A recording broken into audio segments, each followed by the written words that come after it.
साठी लागणारं साहित्य हे आपण राजमा रात्रभर भिजवलेले आहेत ते आपण पहिले कुकरला लावून घेऊयात. हे आपल्याला ओव्हर कुकही नाही करायचे आणि कच्चेही नाही ठेवायचे. मिनिमम 1 शिट्टी करून घ्यायची याची. हे आपले राजमा शिजवून झालेला आहे. हा असा आपण आता मसाला तयार करून घेऊया. त्यासाठी लागणारं साहित्य कांदा, कोथिंबीर, टोमॅटो, लसूण आणि आलं या सर्वांची आपण पेस्ट बनवून घेऊया. कांदा, टोमॅटो, लसूण, आलं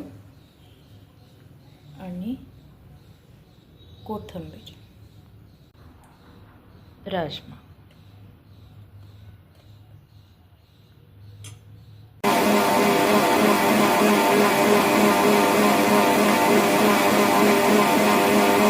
प्युरी तयार झालेली आहे.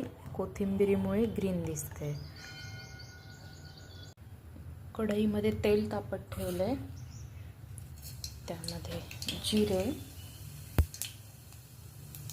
हळद आणि लाल तिखट.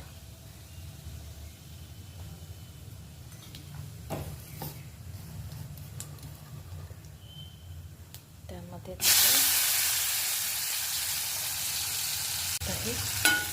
फ्राय करून घ्यायचे. धना जिरा पूड आता आपण हे टाकून घेऊ.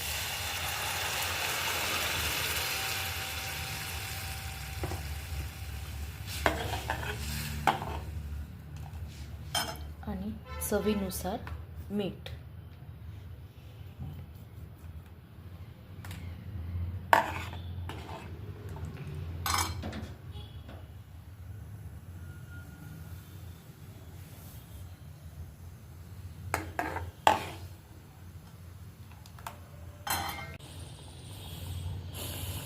मस्त सुवास सुटलाय. ही झाली आपली भाजी रेडी.